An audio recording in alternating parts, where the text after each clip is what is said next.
Friends, Amaravati seed access road second phase లో ఒక పెద్ద మార్పు, బిగ్ అప్డేట్. అదేందనుకుంటున్నారా? ఇంకో కొంచెం చూడండి, ముందుకెళ్ళండి. ఆ డ్రోన్ లో విజువల్స్ ముందు చూడండి. అక్కడ ఏం జరుగుతుంది? భూమి చదును చేసే ప్రక్రియ స్టార్ట్ అయింది. మీరు దాదాపు చాలా వీడియోల్లో మనం డ్రోన్ విజువల్స్ పెడతా ఉన్నాం కదా రెగ్యులర్ గా. ఆ విజువల్ చూసిన తర్వాత మీరందరూ ఒకటే ఒక క్వశ్చన్ అడుగుతా ఉన్నారు. ఇంకా ఈ పొలం తీసుకోలేదా, ఇంతవరకు ల్యాండ్ ఎక్విజిషన్ చేయలేదా అంటూ కూడా అడుగుతూ వచ్చారు. ఇప్పుడు దానికి విముక్తి కలిగింది. ఆ భూమి ఎట్టకేలకు సిఆర్డీఏకు వచ్చేసింది. ఇక సీడ్ యాక్సెస్ రోడ్డుకి చివరిగా ఉన్న సమస్య తీరిపోయింది. అసలు ఏం జరిగింది ఏంటనేది ఈ వీడియోలో మీకు డీటెయిల్ గా ఎక్స్ప్లెయిన్ చేస్తాను. Hi friends, welcome back to our channel హనీబెనీ టీవీ. ఫ్రెండ్స్, అసలు ఏం జరిగిందంటే seed access road second phase కు సంబంధించి మనం రెగ్యులర్ గా వీడియోలు చేస్తున్నాం. రేపు 13వ తేదీన దీన్ని సీఎం గారు ప్రారంభించబోతా ఉన్నారు. ఇది రెగ్యులర్ గా మనం చెప్పుకుంటుంది. ఇక్కడ సి ఆకారంలో కనిపిస్తుంది, చూసారా? ఆ ప్రాంతాన్ని మనం చూస్తూనే రెగ్యులర్ గా ఇది ఎక్విజేషన్ అవ్వలేదు, పూర్తి స్థాయిలో ప్రభుత్వం ఎందుకు ముందుకు వెళ్ళలేకపోతుంది అనేది మనం రెగ్యులర్ గా పాపం మన వ్యూవర్స్ అందరూ కూడా అడుగుతున్న పరిస్థితి. అందుకే ప్రభుత్వం ఎందుకు వెయిట్ చేసింది, అసలు ఏం జరిగింది అనేదే ఈ వీడియోలో మాట్లాడుకుందాం మనం. అసలు ఈ భూమి 65 సెంట్లు ఉంది. ఇది పెనుమాక గ్రామానికి చెందిన 39/2C అనే రైతు, ఆ సర్వే నెంబర్ లో రైతు వద్ద ఉందన్నమాట. ఇది కోర్టు పరిధిలో ఉంది. అందుకోసమే ఇన్నాళ్ళు ప్రభుత్వం వెయిట్ చేసింది. మనం ఈ ల్యాండ్ ఎక్విజిషన్ ముందు జరిగినప్పుడు చూసాం సార్, 2.72 ఎకరాలు. ఆ 5ని కోర్టు పరిధిలో లేదు. అప్పుడు ప్రభుత్వం R&R ప్యాకేజీ కింద కోర్టులో డబ్బులు సబ్మిట్ చేసి ఆ భూమిని స్వాధీనం చేసుకుంది. కానీ ఇది స్వాధీనం చేసుకోవడానికి హైకోర్టులో పిటిషన్ పెండింగ్ లో ఉంది కాబట్టే స్వాధీనం చేసుకోలేకపోయింది. ఇప్పుడు హైకోర్టు ఆ పిటిషన్ ఏదైతే ఉందో దాన్ని డిస్మిస్ చేసింది. ఆ డిస్మిస్ చేయడంతోనే ఈ 65 సెంట్లకు మోక్షం కలిగింది. వెంటనే కోర్టు డిస్మిస్ చేయడంతో R&R కోర్టులో ఆ అమౌంట్ ఏదైతే భూసేకరణ 2013 చట్టం ప్రకారం వెంటనే భూమి డబ్బులు ఆ కోర్టులో జమ చేసేసారు. చేసిన వెంటనే చేచకాయక ఆ భూమిని అక్కడ లోకల్ సిఆర్డిఏ సంబంధించిన స్పెషల్ డిప్యూటీ కలెక్టర్ స్వాధీనం చేసుకోవటం, అక్కడి నుంచి ఏడీసీఎల్ కు, అంటే రోడ్ల నిర్మాణాలన్నీ కూడా ఏడీసీఎల్ సంస్థ నిర్మాణం చేస్తుంది. వాళ్ళకి అప్పచెప్పడంతో వెంటనే బుల్డోజర్లు, ప్రొక్లైన్లు అన్నీ వచ్చేసినాయి పొలం మీదకి వచ్చేసి మొత్తం చదును చేసేసింది. అంతకుముందు అంతా దొండపందులు ఉంది అక్కడ. ఇప్పుడు తొలగిపోవడంతో చదును చేసే పనులు వేగవంతంగా కనిపిస్తున్నాయి. మీరు చూడండి, అసలు బుల్డోజర్స్, ప్రొక్లైన్, ట్రాక్టర్స్, మొత్తం అన్ని చదును చేసే వాహనాలన్నీ ఒకేసారి వచ్చేసాయి.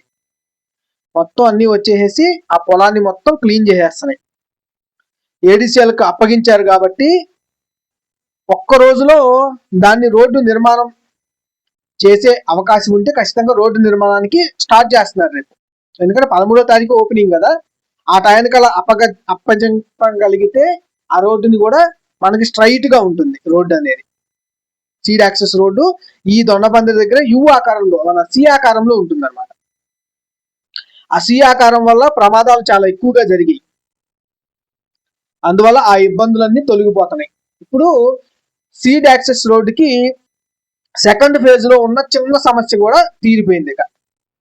ఇక చకచక దాన్ని కూడా నిర్మించాలని అదిగో ఇవాళ నైట్ నుంచి మొదలెట్టేసిన పనులు. మీరు చూసినవన్నీ కూడా కోర్టు ఆర్డర్ ఏదైతే వచ్చిందో వెంటనే పొలంలోకి వచ్చేసి పనులు అయితే చకచకా జరుగుతున్న పరిస్థితి కనిపిస్తా ఉంది. ఆ రైతులు ముందు అభ్యంతరాలు తెలిపి దాఖలు చేశారన్నమాట కోర్టులో దాఖలు చేసిన తర్వాత ప్రభుత్వం న్యాయమైన పిటిషన్లు వేసి వాటిని కూడా రిజాల్వ్ చేసింది అనమాట. చూడండి ఒకసారి మీకు అసలు ఆ డ్రోన్ విజువల్స్ మళ్ళీ చూపిస్తాను, అలా ఎలా ఉంది ఏంటి అనేది చూడండి మీరు. ఇదిగోండి మనకు ఆ సి ఆకారంలో కనిపిస్తుంది చూసారా, అదే కదా, అదంతా సి ఆకారంలో. ఇప్పుడు చూడండి క్లీన్ చేసేసింది, అక్కడ ఉన్న చెట్లు అవన్నిటిని తొలగించేశారు, అక్కడ ఉన్న దొండపందిని తొలగించేసేసారు. మొత్తం తొలగించేసిన తర్వాత ఇట్లా ఇంకో అంత సి ఆకారం ఉండటం వల్ల యాక్సిడెంట్లు ఎక్కువ అవుతున్నాయి అక్కడ. ఆ యాక్సిడెంట్లు నివారణ పోతుంది, దాంతోపాటు seed access road second phase కూడా పూర్తిగా పూర్తయిపోతుంది. ఇప్పుడు మనం చూస్తూనే ఉన్నాం కదా, అసలు పొలాలు మన ల్యాండ్ ఎక్విజిషన్ చేసిన తర్వాత మొత్తం ఎలా నిర్మించేసారో. ఇది కూడా సాధ్యమైనంత, అంటే ఒక రోజు ఉంది కాబట్టి సాధ్యమైనంత వరకు చేయడానికి ట్రై చేస్తారు. అడుగులోకి వస్తేనేమో రేపు ఓపెనింగ్ కి అయిపోతుంది, లేదా 2 రోజుల్లో అందుబాటులోకి వచ్చేస్తుంది. స్ట్రైట్ రోడ్ వేసేస్తారు, స్ట్రైట్ గా, ఇంకా వంకర తిరిగే పరిస్థితి ఉండదు. స్ట్రైట్ గా మనం బకింగ్హామ్ కెనాల్ స్టీల్ బ్రిడ్జ్ మీద ఎంటర్ అయిన తర్వాత స్ట్రైట్ గా అక్కడి నుంచి ఎస్ ఆకారంలోకి వచ్చి కొండవీటివాగు స్టీల్ బ్రిడ్జ్ మీదకి వచ్చి అక్కడి నుంచి స్ట్రైట్ గా వచ్చేయచ్చు రాజధానిలోకి. దీని గురించి సిఆర్డీఏ అధికారులు ఏమన్నారో ఒకసారి వినండి మీరు కూడా. నమస్తే అండి, నేను ఏపీసీఆర్డీఏ కమ్యూనికేషన్ టీమ్, నా పేరు బాలస్వామి. ఇక్కడ చూసుకుంటే ఏదైతే ల్యాండ్ ఎక్విజిషన్లో పార్ట్ ఉందో, ఆ ల్యాండ్ ఎక్విజిషన్లోది గత కొన్ని సంవత్సరాలుగా ఇవ్వని ల్యాండ్ ఇప్పుడు ఈరోజు అధికారుల సమక్షంలో దీన్ని ల్యాండ్ ఎక్విజిషన్లో అయితే మనం సిఆర్డీఏ నుంచి తీసుకోవడం జరిగింది. ఇప్పుడు చూసుకుంటే 2 రోజుల్లో ఆగస్టు 13న ఇనాగ్రేషన్ జరుగుతుంది. దానికి సంబంధించి ఈ రోడ్డు క్లియరెన్స్ అవ్వకపోవడం వల్ల ఈ రోడ్డుని కూడా అధికారులు వాళ్ళకి ల్యాండ్ ఎక్విజిషన్లో అవార్డు పాస్ చేసి అమౌంట్ హైకోర్టుకి డిపాజిట్ చేసి దాన్ని ల్యాండ్ ఎక్విజిషన్ చేయడం అయితే జరిగింది. దానికి సంబంధించి ల్యాండ్ మీదకి జేసీబీలు వచ్చేసి మట్టి ఇది మొత్తం క్లియర్ చేయడం అయితే జరిగింది. దీన్ని చూడొచ్చు మనం ఎలా ఉంది ఏంటి అనేది. గత కొన్ని సంవత్సరాలుగా ఈ రూట్ క్లియర్ అనేది జరగలేదు. ఇప్పటికీ కూడా చాలా సస్పెన్స్గా, ఆ రోజుకి అవుతుందా అవ్వదా అనేది చాలా సస్పెన్స్గా ఉంది. దానికి సంబంధించి ఈ రోజున ల్యాండ్ మీదకి రావడము, ల్యాండ్ని క్లియర్ చేయడము, 2 రోజుల్లో ఈ చిన్న పార్ట్ని కూడా క్లియర్ చేసి ఈ సీడ్ యాక్సెస్కి ఉన్న అడ్డంకి తొలగి మొత్తము రోడ్డు ఏ ఇబ్బంది లేకుండా మన విజయవాడ నుంచి మంగళగిరి వెళ్తున్న ఆ రోడ్డు నుంచి కనెక్ట్ చేస్తున్న స్టీల్ బ్రిడ్జ్ నుంచి మన అమరావతిలోకి మెయిన్ ఎంట్రన్స్గా ఉన్న ఈ సీడ్ యాక్సెస్ రోడ్డు మొత్తము క్లియర్ అయిపోయిందని అయితే మనం చెప్పుకోవచ్చు. గత కాలంలోనే ఉండవల్లికి సంబంధించిన ఏదైతే ల్యాండ్ ఎక్విజిషన్స్ ఉన్నాయో అవన్నీ కూడా అవార్డు పాస్ చేసి వాళ్ళకి అకౌంట్లో అమౌంట్ డిపాజిట్ చేసి ల్యాండ్ మీదకి వెళ్ళి ల్యాండ్ క్లియర్ చేసి నెల కాల పరిమితిలో మొత్తము రోడ్డు మొత్తం క్లియర్ చేసి రోడ్డు వేసేసి రెడీగా మన ఆగస్టు 13వ తారీఖున మన ముఖ్యమంత్రి వర్యులు నారా చంద్రబాబు గారి నాయుడు చేతుల మీదుగా ఈ రోడ్ని ఇనాగ్రేట్ చేయడానికైతే రెడీ అయింది. ఆ రోడ్లో భాగంగా ఈ ఏదైతే 60 సెంట్ల భూమి ఏదైతే ఉందో అది మనము ల్యాండ్ ఎక్విజిషన్లో తీసుకొని ఈ రోజైతే ల్యాండ్ మీదకి రావడం అయితే జరిగింది. దీన్ని అప్డేట్ మనం ఈరోజు ఇప్పుడు డైరెక్ట్గా లైవ్లో చూడబోతున్నాము. Thank you. చూశారుగా ఫ్రెండ్స్, ఆ పొలం ఎలా స్వాధీనం చేసుకున్నారు, ఏం జరిగింది అనేది కూడా సిఆర్డీఏ వారు మీకు వెల్లడించడం జరిగింది. ఇది ప్రస్తుతం సీడ్ యాక్సెస్ రోడ్డుకు సంబంధించి ఓపెనింగ్ దగ్గర పడుతున్న సమయంలో భారీ మార్పు, భారీ అప్డేట్ అనేది ఇదన్నమాట. ఇక్కడ మిగిలి ఉన్న ఏదైతే 65 సెంట్ల భూమి ఉందో అది కూడా క్లియర్ అయిపోయింది. ఒక్క రోజులో నిర్మాణం జరిగితే పూర్తిగా సీడ్ యాక్సెస్ రోడ్డు అందుబాటులోకి వచ్చేస్తుంది. దీంతో పాటు లేదా ఆల్రెడీ నిర్మించి ఉన్న సి ఆకారంలో ఉన్న రహదారిని చూసారా, దాంట్లో నుంచి రోజు ఎలా ప్రయాణం వెళ్తుందో అలా ప్రయాణంగా వెళ్ళిపోవచ్చు అనమాట. కాకపోతే ఒక 4-5 రోజుల్లో ఆ రోడ్డు మొత్తం కూడా నిర్మించేసేస్తారు. అంటే ఓపెనింగ్ ఉంది కాబట్టి ఓపెనింగ్ తర్వాత నుంచి నిర్మాణం అయితే ఫాస్ట్ గా జరిగే అవకాశం అయితే కనిపిస్తా ఉంది. ఇది ఫ్రెండ్స్ ప్రస్తుతం సీడ్ యాక్సెస్ రోడ్డుకు సంబంధించి సెకండ్ ఫేజ్ లో ఉన్న భారీ అప్డేట్. ఈ వీడియో ఎలా అనిపించిందో ఖచ్చితంగా మీరు కామెంట్ అయితే చేయండి. మీ అభిప్రాయాన్ని ఖచ్చితంగా పంచుకోండి. అలాగే లైక్ చేయడం మాత్రం మర్చిపోవద్దు. లైక్ తో పాటు వీడియోని ఖచ్చితంగా షేర్ చేయండి. అలాగే మీ ఫ్రెండ్స్ అండ్ ఫ్యామిలీస్ తో కూడా సబ్స్క్రైబ్ చేయించండి. అలాగే వీడియోకి హైప్ చేయడం మాత్రం అస్సలు మర్చిపోవద్దు. ఎందుకంటే అది హైప్ చేయడం వల్ల మరింత మందికి వీడియో చేరే అవకాశం అయితే ఖచ్చితంగా ఉంది. థ్యాంక్ యూ మిత్రులారా, జై హింద్.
వీడియోని లైక్ చేయండి, అందరికీ షేర్ చేయండి, సబ్స్క్రైబ్ చేయడం మర్చిపోకండి, గంట సింబల్ నొక్కండి.